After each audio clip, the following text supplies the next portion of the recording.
අද මම සාකච්ඡාවට ආරාධනා කරේ ජ්‍යෙෂ්ඨ මාධ්‍යවේදී ප්‍රයෝග මහත්මයා එක්ක දැන් ජනාධිපතිවරණයෙන් පස්සේ ජනාධිපතිවරයා තමන්ගේ බලය පාවිච්චි කරලා අවුරුදු 4මාරක දූර කාලයකින් පස්සේ පාර්ලිමේන්තුව විසිරුවා කරනවා. ඊට පස්සේ නාම යෝජනා සඳහා දිනයක් වෙන් වෙනවා. ඊට කලින් තමයි මෙරට ප්‍රථම කොරෝනා රෝගියා සම්බන්ධව වාර්තා වෙන්නේ. දිනෙන් දින කොරෝනා රෝගීන්ගේ සංඛ්‍යාව වැඩි වීමත් එක්ක නාම යෝජනා බාර දීම සිද්ධ වෙනවා. ඊට පස්සේ ඡන්දය තියන්න නියමිත කරනවා අප්‍රේල් මාසේ 25. හැබැයි ඒක අද වෙද්දී දිනයකින් තොරව කල්කිලා තියෙනවා. දැන් ඡන්දය තියන්න කියලා සමහරු කියනවා, තියන්න ඕනේ නැහැ කියලා සමහරු කියනවා. මේ ආදි වශයෙන් දේශපාලන ලෝකයේ තුල විවිධ ප්‍රශ්න සමහරු මතුවෙනවා. දැන් ඔබතුමා එක්ක මම මේ සාකච්ඡා කරන්න සූදානම් වුණේ. දැන් ඔබතුමා මේ ප්‍රශ්නෙට විසඳුමක් ඉල්ලලා උසාවි යන ආරංචියත් එක්ක මොකද්ද මේකේ නිමිත්ත කරනවා? එන්නේම මේක මේ විදිහට පැහැදිලි කරන්න පුළුවන්. ජනාධිපතිවරණය වෙනකොටත් ලංකාව තිබුණේ බරපතල ආර්ථිකයක්. අපේ දේශපාලන ක්‍රමය, සමාජ ක්‍රමය, ආර්ථිකය තිබුණේ උඩටම අවශ්‍යතාවයක්. අපි ගත්තොත් එහෙම බලයට පත්වන විකින් විට බලයට පත්වන පාලකයන් හිතුවක්කාරී ලෙස ආණ්ඩු ක්‍රම ව්‍යවස්ථාවත් එක්ක සෙල්ලම් කරන්න යෑම නිසා ආණ්ඩු ක්‍රම ව්‍යවස්ථාව ආණ්ඩු ක්‍රමයක් අවුජාලයක් බවට පත් වෙලා තිබුණා. ඒ වගේම සමාජ ක්‍රමයේ අපිට මුලින් ඉඳලම අවුරුදු නිදහසෙන් පස්සේ අවුරුදු 70කට වැඩි කාලයක් තුල නූතන ජාතිය ගොඩනගා ගැනීමට අසමත් වීම තුළ වර්ග භේද, ආගම් භේද, කුල භේද ඉස්මතු වෙලා කෙලවරක් නැති තරමට දීවැඩි නැති වෙලා මුළු ජාතිය කැබලි තත්ත්වයක තිබුණා. ආර්ථිකයක් පිටින් අපි උඩටම අමාරුයි. ඒ කියන්නේ අපි ලබාගත් විදේශීය ණය අපි ප්‍රශස්ත විදියට ආයෝජනය කරේ නැහැ. ඒ නිසා ඇත්තටම විදේශීය ණය සඳහා ගෙවිය යුතු වාරික පොලිය ගෙවන්න බැරි තත්ත්වයකයි හිටියේ. ඒ වගේ අර්බුදයක් තියෙන වෙලාවක තමයි ජනාධිපතිවරණය පැවැත්වෙන්නේ. ඒක ජනාධිපතිවරණය දිහා බලනකොට පේන දෙයක් තමයි කිසිම දේශපාලන පක්ෂයක් මේ රට මුණ දීලා තියෙන අර්බුදයට ප්‍රායෝගික විසඳුම් මොනවද කියලා විස්තර කරන තැනක නෙවෙයි හිටියේ. අනිත් බංකුළු තත්ත්වයකදී. ජනාධිපතිවරණයෙන් ජනාධිපතිවරයා ගෝඨාභය රාජපක්ෂ ජනාධිපතිවරයා පහසු ජයග්‍රහණයක් ලබා ගත්තා. පහසු ජයග්‍රහණයක් ලබා ගත්තා මේ ජනාධිපතිවරයා තීරීපත් උනේ මීට පෙර ජනාධිපතිවරුන් තීරීපත් වෙච්ච ජනාධිපති ධූරයට නෙමෙයි. අලුත් ජනාධිපති ධූරයට. ඒ අලුත් ජනාධිපති ධූරයත් පරණ ජනාධිපති ධූරයත් අතර උපතරයක් තියෙනවා. පරණ ජනාධිපතිවරුන්ට විධායක බලය තිබුණා. මෙතුමාට අලුත් ජනාධිපතිවරයාට විධායක බලය තිබුණේ නැහැ. එයා නාම මාත්‍රික ජනාධිපතිවරයෙක් විතරයි. එතකොට මේ ජයග්‍රහණයෙන් පස්සේ යාට ලැබිච්ච පාර්ලිමේන්තුව විසිරුවා හැරීමට නීතියෙන් ඉඩ ලැබිච්ච පළමු දිනේම එයා පාර්ලිමේන්තුව විසිරුවා හැරියා. අවාසනාවකට කවුරුත් ගෙනල්ලා දාපු එකක් නෙමෙයි. මේ කොවිඩ් වසංගතය නිසා ඇත්තටම පාර්ලිමේන්තු මැතිවරණය පැවැත්විය නොහැකි තත්ත්වයක් උද්ගත වුණා. එතකොට සාමාන්‍යයෙන් ලෝකයේ කිසිම ව්‍යවස්ථාවක් කවදා හෝ කඩා වැටි හැකි අහම්බයන් සැලකිල්ලට අරගෙන හදන්නේ නැහැ. එතකොට එහෙම බරපතල සිද්ධියක් ඇති වුණොත් පාර්ලිමේන්තුව අවශ්‍ය නීති සම්පාදනය කරනවා. පාර්ලිමේන්තුව නැති අවස්ථාවකදී ලංකාවේ වගේ ඒට අවශ්‍ය මඟ පෙන්වීම ලබා දීමේ බලය තියෙන්නේ අධිකරණයට. ඒක ලංකාවේ ව්‍යවස්ථාව අනුව ජනාධිපතිට නීති සම්පාදනය කිරීමේ බලයක් නැහැ. එතකොට මේකේ ලොකු වැරද්දක් තිබුණා.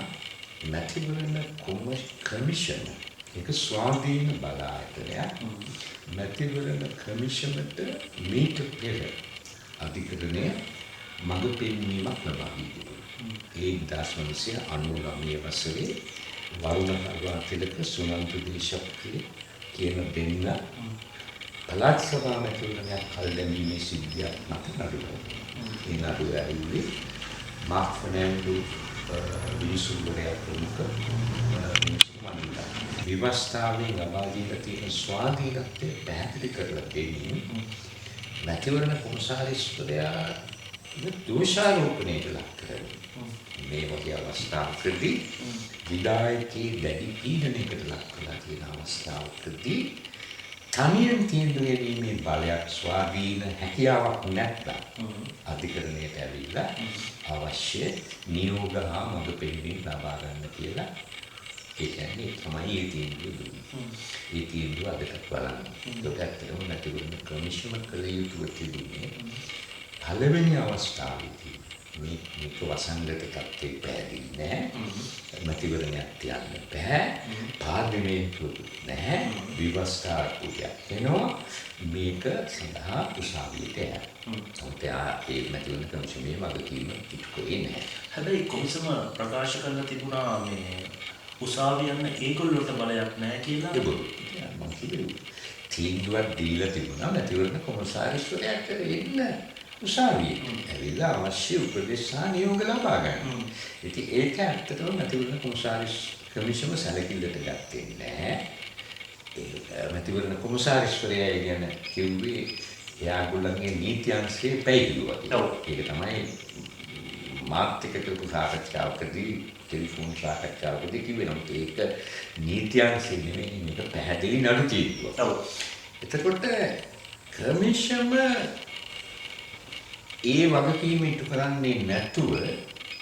කමිෂම ඒ වගකීම ඉටු කරන්නේ නැතුව බෝලේ පාස් කරා ජනාධිපති. ඔබතුමා මෙහෙම ප්‍රශ්නයකට යන්නේ නිසා එතනට යන්න කියලා.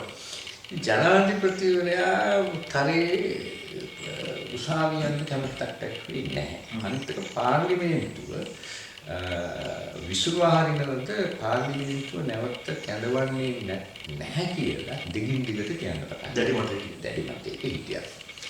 එතකොට ඒ වගේම විරුද්ධ පක්ෂ නිශ්ශබ්දව හිටියා. ඒකට අපිට පේන දේ තමයි දැන් මේ අර්බුදය ඇති කරන්න පුළුවන් ඵලයක් තමයි විවස්ථානුකූල රාමුවෙන් පරිබාහිර පාලන බලයක් ඇති වීම. ඒක සුදුසු නැහැ. මේක තියෙනවා මිනිස්සු සැලකිල්ල නොගත් වැදගත්ම කාරණයක්. මම දැකලා නැහැ කිසිම සංවාදයක ලිපියක ඒක සඳහන් වෙලා තියෙනවා. ඇත්තටම පරණ ජනාධිපතිවරයාට ලොකු විධායක බලයක් තිබුණා. එයාට මේ බර යම් ප්‍රමාණයකට ඉසිලීමේ හැකියාවක් තියෙනවා. එයාට කොහෙත්ම නැහැ. එයා නාමමාත්‍රික ජනාධිපති. නාමමාත්‍රික ජනාධිපතිවරයෙක් මේ බර කරක ගන්නවා කියන්නේ තනියෙන්. පාර්ලිමේන්තුවක් නැතුව ඒක තාමත් පුදුමයි. ඒකට විසඳුමක් ලබා ගැනීම සඳහා තමයි මේ ප්‍රශ්නය ඇත්තටම දැන් යන්න තියෙන එකම තැන අධිකරණය. අධිකරණය මොන තීන්දුවක් දුන්නා. මොකද මේ වගේ නඩු අධිකරණයට අරන් ගියාම ඇත්තටම මේ රටේ අධිකරණය තියුණු වෙනවා. මොකද සාමාන්‍ය නඩු වලින් නෙමෙයි අධිකරණයක් දිනුනේ. ඔලුතොලන් දිහානේ. ඒ කියන්නේ අධිකරණයක් දිනුනේ මේ වගේ තියුණු දේශපාලන ප්‍රශ්න. මොකද අධිකරණයකට බෑ රටේ තියෙන ප්‍රශ්න වලට වැඩි හත්පේ. කවුරු හරි අධිකරණයට යන්න ඕනේ. ඒ මොහොතේ ඉඳලා තමයි අධිකරණයට පුළුවන් ඒක අතට ගන්න. එතකොට ඇත්තටම අධිකරණයක් දියුණු වීම රටට අවශ්‍යයි. ඊපස්සේ මේ අద్භූතය හැම දෙයක්ම ටෙස්ට් කරන අద్භූතයක්. right? ඕම දවුණු විදියට උරගා බැලීමකට ලක් ජනාධිපතිතුමා උරගා බැලේ. right? ස්වාධීන කොමිෂන් සභාව උරගා බැලේ. දැනටත් උරගා බැලිලා තියෙනවා. ඕම අවුලක් ඇති කරලා තියෙනවා. මේ සෑම ආයතනයක්ම මේ අත්දේ විසින් එක ලොකු අත්දයක් උරගා බැලීමකට ලක් වෙනවා. අපි හිතන දේ තමයි මේ වෙලාවේ මේ අවුල ලියා ගැනීමට අවශ්‍ය මඟ පෙන්වීම ලබා ගැනීමට තියෙන එකම තැන අධිකරණය. මම දන්නේ දැන් අධිකරණයේ දෙන තීන්දුවක් මම හිතනවා මේ නඩු නිසා මම හිතනවා අඳුර අඩිය පස්සට ගන්න සලකා බලන්න කියලා. දැනට ආරංචියක් තියෙනවා.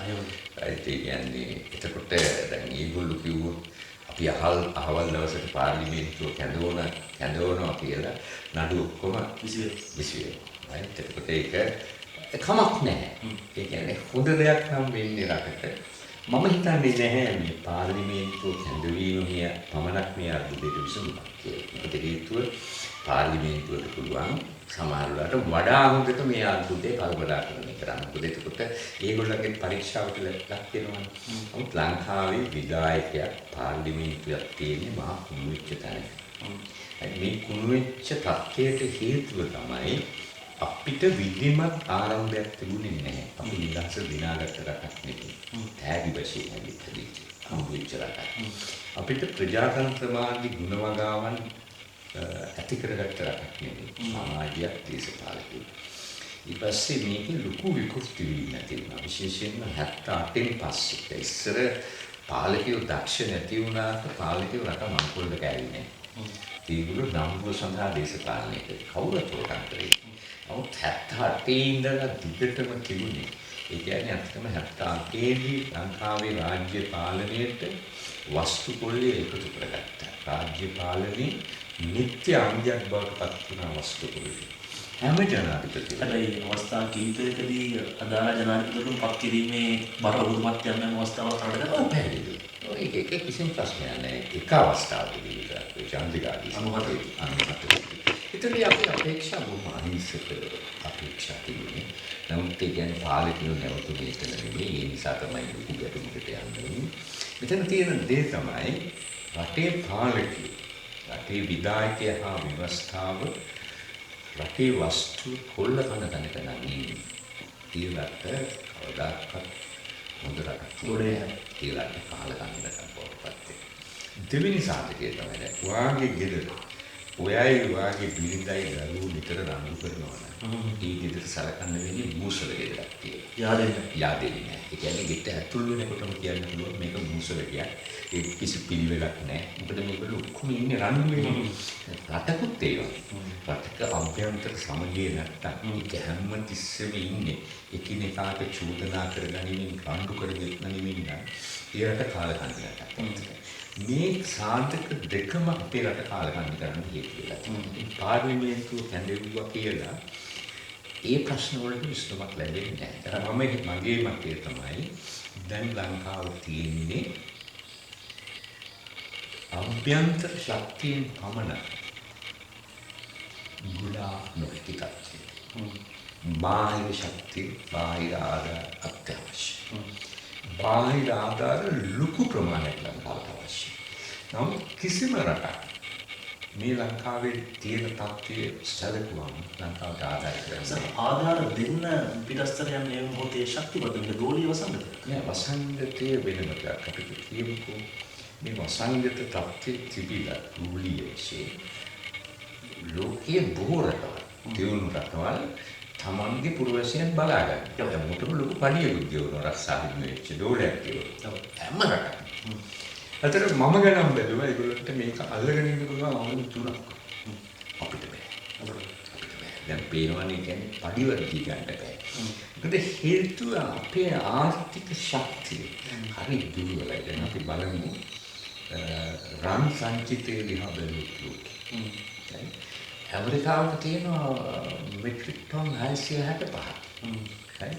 චීනයට 225යි තියෙන්නේ. මේ හැම යුරෝපයේ රටකටම ඒ කියන්නේ ජනගහනය රාජ්‍ය සමහරවිට අවුරුදු 3-4ක් නැවතුණා. පවත්වාගෙන යාමට අවශ්‍ය ආර්ථික ශක්තිය තියෙනවා. අපිට ඒක නෑ. ඒකනේ මිනිස්සු මේ මූලික වසංගතයක් තිබිලත් එකිනෙකාට ආදාර කරනවා. ඒක තමයි ඇත්ත. අපිට තනියෙන් නැගිටින්න පුළුවන් කර්මයේ තත්ත්වයක නෙවෙයි දැන් අපි ඉන්නේ අන්තිම පාලකම වෙච්ච තත්ත්වයක. ඒකට අපිට ඇත්තටම ලෝක ආධාර අවශ්‍යයි. ලෝක ආධාර කවදාවත් නිකන් කුහරයකට දාන්නේ නැහැ. ඒගොල්ලෝ දෙන්නේ අපිට සහතික වීම දෙන්න පුළුවන්. මොකද ඇත්තටම ලංකාව ව්‍යුහමය වශයෙන් ගත්තා. මහා අවුල් ජාලයක තියෙන ඇත්තටම සමස්ත ආයතන ක්‍රමයේ දූෂණයෙන් කුණු වෙලා. හරි? ඊපස්සේ සෑම දෙයකදීම වර්ගය, ආගම, කුලය මේවා ඔක්කොම බලපාන. අන්ත පසුගාමී මිනිස්සු හිතන විදිය පවා. හරි? දැන් බලන්න මේ ගෝලීය වසංගතය. ඒ කියන්නේ කැමති, ඒ කියන්නේ වෙන රටවල් වලට ඒක හැදෙනවට. අපිට නැහැදෙනවට කැමති. ඒ කියන්නේ අපේම මිනිස්සු සමහර රට ඉතාලියේ, යුරෝපයේ ඒගොල්ලෝ ගියා අපි hinaවෙන් බලන්නේ. හාස්‍යයෙන් බලන්නේ උඹලට මොකද වුනේ කියලා. හරි? මේ ශික්ෂණය අපිට නැහැ. හරි? ඒකට ඇත්තටම පාලකයෝ වගකී යුතුයි. මේ පාලකයෝ විතරක් නෙමෙයි සියලු දෙනා. දැන් බලන්න මේ වගේ වසංගතයකදී වැදගත්ම සාධකය තමයි මහජනයාට අධ්‍යාපනයක් ලබා දීම. තාම බලන්න එක ගෙදරක පොත්පින්චක්වත් තියෙනවද කියලා. මේ ඔක්කොම රූපවාහිනියේ ගුවන් විදුලියේ අමිතිමත් වැඩසටහන්. Social media. අමිතිමත් වැඩසටහන්.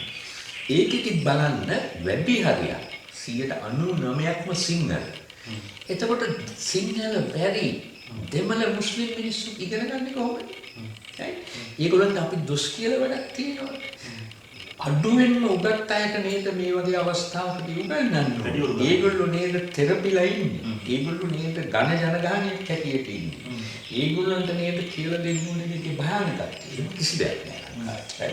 ඒක හරි ඛේදජනකයි ඇත්තටම. අනිත් එක තමයි මම දකින්න දේ තමයි ලංකාවේ මේක මේ ආණ්ඩුවට දුස් කියලා බෑ. හැම ආණ්ඩුවක් තිබුණාම ඕන අර්බුදයකදී Taman ළඟට කැඳව ගන්න Taman දන්නා යාළුවෝ. තමන්ට කම්ෆර්ටබල් තමන්ට විශ්වාසවන්ත ඔයා ඉන්න මෙයා ඉන්න එහෙම නැතුව ඒ රටේ ඉන්න ඒ විෂයට ඉන්න නියම විද්‍යාඥයෝ නෙමෙයි. ඒ කියන්නේ හොඳම මිනිස්සු නෙමෙයි. ඕකේ නෝ චෝදනා කරනවා මේ තත්ත්වයේදී ඉන්නේ හොඳම කට්ටිය නෙමෙයි. ප්‍රශ්නේ කරලා ඕනේ. ඒ කියන්නේ ලංකාවේ හොඳට හොයලා බැලුවොත් මේ විෂයේදී ඒ කියන්නේ ලෝක මට්ටමේ මිනිස්සු කීප දෙනෙක් ඉන්නවා. ඕන්ගේ සහාය ගන්න නැහැ තාම. ඒගොල්ලෝ තිනාවෙන් බලන් ඉන්නවා. මොකද පැනලා මාවත් ගන්න කියලා ඉල්ලන්න බෑනේ. ඒතකොට මේකේ ඛේදජනක දේ ඒකයි. කියන්නේ දැන් ඇත්තටම අනුතුරක්. හමුදා කඳවුරකට ගිහින් මිනිස්සු නිරෝධායනය කරනකොට හමුදා කඳවුරක් කියන්නේ ලොකු සෙනඟක් එකතු වෙච්ච තැන. දෙක හමුදාවේ අයට සෞඛ්‍ය පිළිබඳ ඒ කියන්නේ විධිමත් අවබෝධයක් නැහැ. එකක් මේක කඳවුරු වල කිරීම භයානකයි. ඒගොල්ලෝ අතර තියෙන ලොකු ප්‍රශ්නයක්. ඒක උනා. උනා. රයිට්. මේ 15 යකරන්නේ. දෙවෙනි එක කියනවා ඒ කියන්නේ හමුදාව යොදා ගන්න. නමුත් ඒ කියන්නේ මූලික. මොකද හමුදාව දන්නේ නැත්නම් හරියට වත් පිළිවෙත් මේව කරන්න. යා රෝගියා ආදරෙන් බලා ගන්න. නමුත් ඒ කියන්නේ සුපරීක්ෂාවක් නැතුව තමන්ගේ ලිස් එකට යනවා. යාළුවොත් එක කනවා වුණා. රයිට්? ඒ කියන්නේ එකට එකතු වෙලා වැඩ කරනවා. ඒකට යා රෝග මාර්ගික බවට පත් වෙනවා. ඒක නේද අපිට උන්නේ. රයිට්? ඉතින් ඇත්තටම මම දකින දේවල් තමයි ඒ කියන්නේ මහා දර්ශනයක් නැහැ. ඒ කියන්නේ මේක ලොකු අරුණයක් උඩින් මේක දිහා බලන්නේ නැහැ. උඩින් බලන්නේ නැහැ. රයිට්? ඊට පස්සේ දෙක තමයි තාමත් මේ වගේ දේවල් මොකද සුනාමියක් මම දැක්ක. මේ ආන්නට විතර නෙවෙයි දුස් කියන්නේ. කියන්නේ හැමෝම සමහරට හරි පටු. තමන්ගේ හිතවතා, තමන්ගේ යාළුවා, තමන් දන්න මිනිහා තමයි ලංකාවේ ඉන්න හොඳම විශේෂඥ. සමහරවිට එයා ගත්තොත් එහෙම විශේෂඥයෙක් එක්ක අන්ත පුංචි වෙන්නේ. මම කියන එක තේරෙනවනේ. ඒකට මේ සමාජයේ තව දෙයක් තියෙනවා. ඒ වරද දකින්න කෙනා වුණා. ඒක එළියට ගන්න බයක් තියෙනවා. තරහ වෙනවා අපිට ගන්නවා වෙන චෝදනා වෙනවා. එතකොට ඒ කියන්නේ නියම සංවාදයක් ඇති වෙන්නේ නැහැ. ඒක ඛේදජනකයි. මගේ පුද්ගලික මතය මේ වගේ අద్භූතයකදී අපේ විශේෂඥ සහාය විතරක් නෙමෙයි. මේ ජයග්‍රාහී රටවලිනුත් අපි උදව් ගන්නවා. බලන්න හොංකොං වගේ රටක්. ඊට පස්සේ නව ශ්‍රී වගේ රටක්. ඊට පස්සේ විශේෂයෙන්ම තායිවානයේ වගේ රටක්. ඊට පස්සේ සිංගප්පූරු වගේ රටක්. තායිවානයේ ලෝකෙට උදව් කරනවා. මේ තාම දියුණු විදියට මර්ධනය කරලා තියෙනවා මූණ දීලා තියෙනවා. නමුත් අපිට බෑ චීනය තරහ කරගන්න කියන එක තේරෙනවා. දැන් එතකොට අපි මේගොල්ලෝ හරියට මේගොල්ලෝගේ උදව් ඉල්ලනවා. අපිට විශේෂ දැනුම දෙන්න අපිට ඒගොල්ලෝ ආසාවෙන් දෙනවා. අපිට එහෙම අප්‍රෝච් එකක් නැහැ. ඉතින් ඇත්තටම මම හිතන්නේ මේක බොහොම ඓතිහාසික අරුතක්. දැන් මේ මොහොතේ වික්ටර් මහත්මයා මේ බාරකාර ආණ්ඩුවක් තියෙනවා. කැබිනට් එකක් තියෙනවා, බාරකාර කැබිනට් එකක් තියෙනවා. දැන් ජනතාවට ඡන්ද බලය ලබා දීම ඔවුන්ගේ මූලික අයිතිවාසිකමක්. හැබැයි මේ ඡන්ද බලය ලබා දෙන්න බැරි වෙලා තියෙන්නේ මේ කඩාපහත් වුණු වසංගතයත් එක්ක.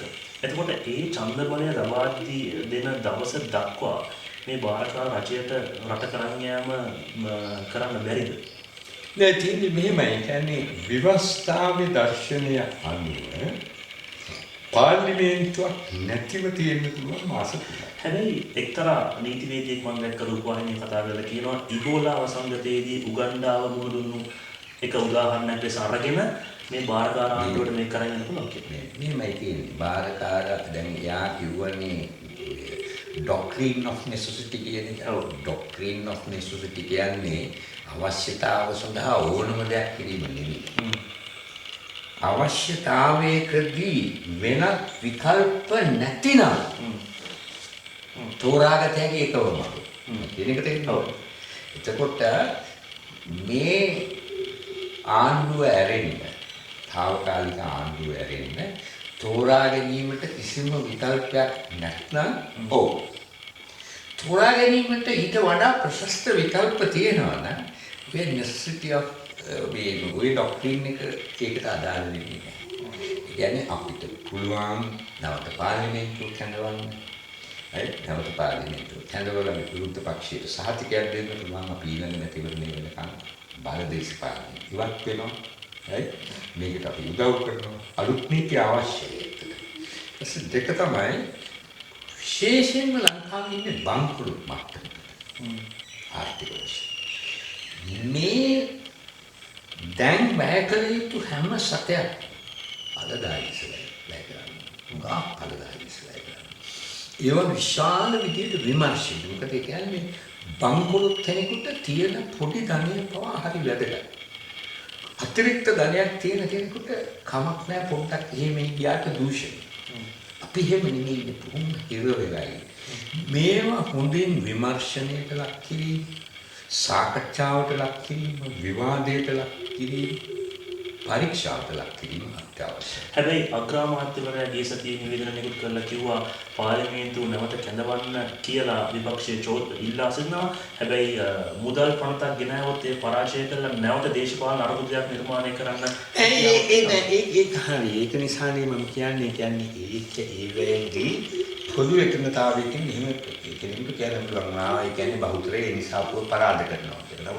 මේකට සාර්ථක වෙනවනේ එහෙම කරන්නේ නැහැ කියලා. ඒ කියන්නේ එහෙම චෝදනා කරන්න පුළුවන්. දැන් මෙතන තියෙන දේවල් තමයි පොදුවේ වැඩ කරන්න ඉගෙන ගන්න ඕනේ කවුද? ඒ කියන්නේ කණියෙන් බුදු වෙන්න බෑ. ඒ කියන්නේ මම කියන ආකල්පයෙන් ලොකු අර්බුදයකදී මුහුණ දෙන්න බෑ. දැන් සමහර මම සරල දේවල් කියන්න. බලන්න කියන්නේ ඇදිරි නීතිය. يعني ලංකාවේ දැන් හදිසි නීතියක් මොකක්ද මේ ඇදිරි නීතියක් ක්‍රියාත්මක වෙනවා. මිනිස්සු ඕගාලා අත්දැකීමකට ගන්න. මේ වෙලාවේ මිනිස්සු රිමාන්ඩ් කරනවා කියන්නේ විකාරයක්. ඒ කියන්නේ මේකෙන් මේ එළියෙන් ගිහින් ඇතුළට දාන එකක්. ඒ එළියෙන් යන මිනිස්සයාට අනතුරක් තියෙනවා වගේම ඇතුළටත් අනතුරක් තියෙනවා. ඒකට සාමාන්‍ය පොලිස් නීතියේ ඕනට තරම් විධිවිධාන තියෙනවා. ඒ වගේ වරදක් කළාම මේ කියන්නේ ගෙදර හවුස් අරෙස්ට් යන නීති තියෙනවා. ඒක මදිල තියනවා. ඔව් ඒ කියන්නේ වාට මේ කාලය තුල ගෙදරින් පිටවීම තහනම්. අපි වා බලනවා. අර කොහෙවත් යන්න බෑ.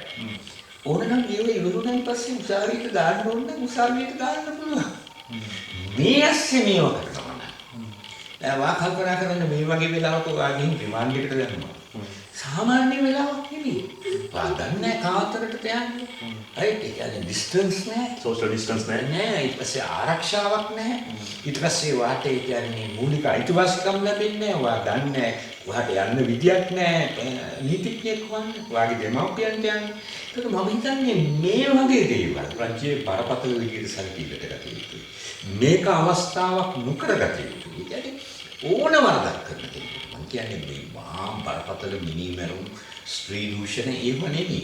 සරල වැරදි තියෙන සරල වැරදි වලට ඇත්තටම ගෙදර අත්තර විවේ කියන්න පුළුවන්. නිවාස අරසි. නිවාස අරසි කියන්න පුළුවන්. ඒකට අවශ්‍ය ප්‍රතිපාදන ඕන තරම් තියෙනවා. ඉතින් ඇයි මේ වෙලාවේ ගිහින් කියන්නේ මිනිස්සු බොහෝ කරන්නේ? ඊට වඩා ඉතින් මම කියන්නේ මේවා මීට වඩා පුළුල් සලකා බැලීම යුතුයි. දෙක තේරුම් ගත යුතු දේ තමයි මේක LTT එක නෙමෙයි. මේක JVP එකක් නෙමෙයි. හරි. මේක වසංගතයක්. වසංගතයත් එක්ක ක්‍රියාත්මක වන ධර්මතා තියෙනවා. ඒකත් එක්ක පොරබදන්න කියන්නේ අනුගමනය කළ යුතු ප්‍රතිපත්ති ධර්මතා තියෙනවා. ඒව මත පදනම් වෙනවා. ඒ වගේම තමයි ආණ්ඩුවත් විරුද්ධ පක්ෂයත් මහජනයා තීරුම් ගත යුතු දෙයක් තමයි අපි නිදහසේ ඉඳලා මේ ගමන් කරන්නේ අයාලේ යන ගමන. විශාල අවුලකට අපි ගමන් ගනිමින් තිබුණා. ඒ අවුල දෙගුණ තෙගුණ කරා කොවිඩ් වසංගතය. දැන් අපි ඉන්නේ ඉතිහාසයේ බොහොම නරක තැනක. සමහර වෙලාවට අපේ ප්‍රතිරූපතිය සියලු දෙනාම තියෙන පිළිගැනීම නැති බංග වෙන්න පුළුවන්. ආයතන වලට තියෙන පිළිගැනීම නැති බංග වෙන්න පුළුවන්. ලංකාව මුළුමනින් අලුතෙන් ප්‍රතිනිර්මාණය කරන තැනකට යන්න වෙන්න පුළුවන්. ඒක ගැන අපි අවබෝධයකින් ඉන්න ඕනේ. සමහර වෙලාවට 0.1 අතර ඉන්නවට වඩා දීර්ඝ කාලයක් ඉන්නවට වඩා 0ට වැඩිලා උඩට නැගිටීම සමහරවිට වේගින් කරන්න පුළුවන්. මට තව ප්‍රශ්න. දැන් ඔබ මේ පැමිණිල්ලක් ගොනු කරලා තියෙනවා අධිකරණයට. කවුද ඔබේ අනිකුත් පැමිණිලිකාර සහායකයා? මේ මෛත්‍රී අපි තෝරා ගැනීම බැලුව නිකන් පොඩි සංකේතාත්මක වැදගත්කම. ඉතනේ මහාචාර්යවරයෙක් ඉන්නවා. පළපුරුදු වෛද්‍යවරයෙක් ඉන්නවා. පළපුරුදු නීතිඥයෙක් ඉන්නවා, සීනියර් නීතිඥයෙක්. ඊට පස්සේ අධ්‍යාපනඥයෙක් ඉන්නවා. සාහිත්‍ය දරමින් දෙන්නෙක් ඉන්නවා. වෘත්ති සමිති නායකයෙක්. ඔවුන්ගේ නම් නිරාවරණය කරන උතුමා කොහොමද? ඒ පෙත්සමේ තියෙනවා. ඒ කියන්නේ ඔක්කොම තියෙනවා පෙත්සමේ. ඒගොල්ලෝ හැංගිච්ච පිරිසක් නෙවෙයි. එතකොට අපිට පෙනී හිටින්නේ ඒ කියන්නේ අපි හිතුවා මේක මේ ආරවුල තුල ජාතිය පිළිබඳ ප්‍රශ්නකුත් තියෙනවා. ජාතිය ගොඩනැගී. අපි ඇත්තටම බොහොම ආදරෙන් බාරගත්ත සුබන්දිකට. ඔවුන් විතරයි ගිය සතියේ අග්‍රාමාත්‍යවරයා කැඳවූ රැස්වීමට සහභාගී වුණේ අනිත් දේශපාලන සහභාගී වුණේ නෑ. නමුත් දෙපාර සහභාගී වුණා. සහ ඔවුන් ඉල්ලීම් මාලාවක් ලබා දුන්නා කියලා කියනවා. ඒව නිරාවරණය වෙලා නැහැ මාත්. නෑ ඒකට ඒකට කිව්වනේ. ඒ කියන්නේ පාර්ලිමේන්තුව කැටවන්න, ඒ කියන්නේ අවශ්‍ය සහයෝගය දෙන්නම්, හිතුවක්කාරී වෙන්න එපා. ඒව හොඳට සාමාන්‍යයි. ඒක කියන්නේ ඒකට මේකත් හොඳයි මම හිතනවා. ඒ කියන්නේ මේ වගේ වෙලාවෙදී ඒ කියන්නේ අපි ඔක්කොම එකට එකතු වෙන්න ඕනේ. බොරුවට නෙමෙයි. ඇත්තට මම උදාහරණයක් හැටියට කියන්නම්. අපි දෙමළ මිනිස්සුත් එක්ක රණ්ඩුවක් අල්ලලා දෙමළ මිනිස්සු ලංකාව අතහැරලා ගියා දීර්ඝ කාලයක් තිස්සේ. අජිත් කනගසුන්දරම් කියලා කෙනෙක් සිංගප්පූරුවේ ජීවත් වෙන එයා ආර්ථික විද්‍යාඥයෙක්, පළමු පෙළේ ව්‍යාපාරිකයෙක්. පොතක් ලියලා තියෙනවා දෙරටක අන්දරේ කියලා. සිංහලෙන් සහ ඉංග්‍රීසි භාෂාවෙන් ප්‍රකාශ කරේ අපි.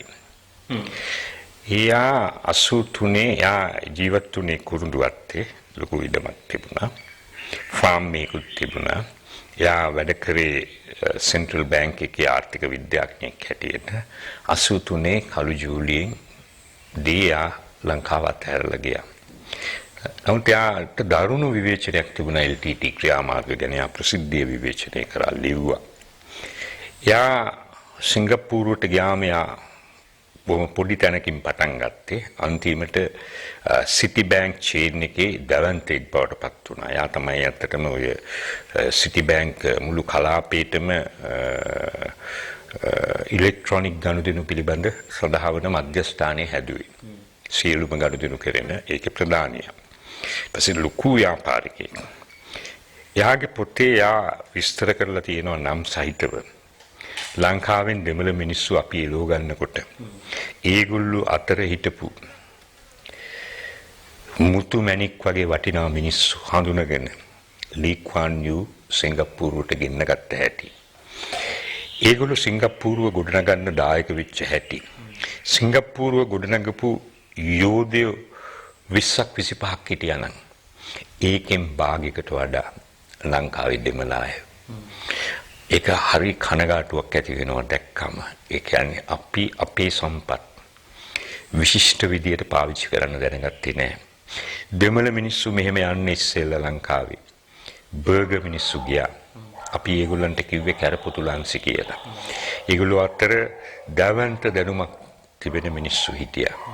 ජෝර්ජ් කීට්, ඊට පස්සේ පේන්ටර්, ඊට පස්සේ ලයනල් වෙන්ට්, ඇෂ්ලි ඩිවෝස්, බාවා, මේ සියලු දෙනාම ඒ කණ්ඩායම්. ඊට පස්සේ ඇත්තටම අපි ඒගොල්ලෝ වේලස්සනින්ම මේක ලංකාව අපිට සුදුසු රටක් නෙවෙයි කියලා තොග වශයෙන් ලංකාව අතහැරලා ගියා. ඊට පස්සේ අපි මුස්ලිම් මිනිස්සු අල්ලගත්තා. මේක කොහෙන්ද කලවර වෙන්නේ? ඒක නෙමෙයි මේකේ තියෙන තව භයානක, තව ලස්සන දේ. මේ ලංකාව අතහැරලා ගිය මිනිස්සු අතර දැන් ලෝකේ ඉන්නවා පළමු පෙළේ ව්‍යාපාරිකයෝ. ලංකාව අතහැර ගිය මිනිස්සු අතර අපි දන්නෙත් නැහැ. ටැලන්ට් සමහරව. ඇත්තට මේගොල්ලන්ට ආරාධනා කරොත් ඒගොල්ලෝ ලංකාවට එනවා. ඒ අපිට ගොඩ එන්න තියෙන එක විකල්පයක් ඒක. එකක් තමයි විශාල විදියට ජාත්‍යන්තර ආධාර අවශ්‍යයි. අනිත් විදිය තමයි ලංකාව ගැන කලකිරිලා අතහැරලා ලංකාව අතහැරලා ගිය සිංහල අය ඉන්නවා. දෙමළ අය ඉන්නවා. බර්ගර් අය ඉන්නවා. මුස්ලිම් අය ඉන්නවා. ඒගොල්ලෝ ආපහු ලංකාවට එන්න ගත්තොත් ඒගොල්ලන්ගේ ධනයත් එක්ක ඒ කියන්නේ ලංකාව නැගිටන්න අවශ්‍ය තරම් ධනය තියෙනවා. තුන්වෙනි සාධකයකුත් තියෙනවා. මේ ලංකාවේ තියෙන අස්ථාවර භාවය නිසා, ඇති බය නිසා ලංකාවේ ආයෝජනය කරන්න ශක්තියක් තියෙන ලොකු පිරිසක් ආයෝජනය නොකර බලාගෙන ඉන්නවා. right? ඒගොල්ලන්ට තෘප්තිමත් තැනක් නෙමේ, තත්ත්වයක් නෙමේ ලංකාව තියෙන්නේ. ඉතින් ලංකාව නැවත ගොඩනගෙන තැනකට ගියොත් ඒ සියලු දෙනා අපි අපේ අතින් වරදක් වුණා නම් ඒගොල්ලන්ට කනගාටු වෙලා. ඒ සියලු දෙනාට මොකද ඒගොල්ලෝ කොච්චර අපිත් එක්ක තරහ වෙලා පිට හිටියත් ඒගොල්ලන්ගේ හිතෙන භාගයක් තියෙන ලංකාවේ. මම මේකට උදාහරණයක් කියන්නම්.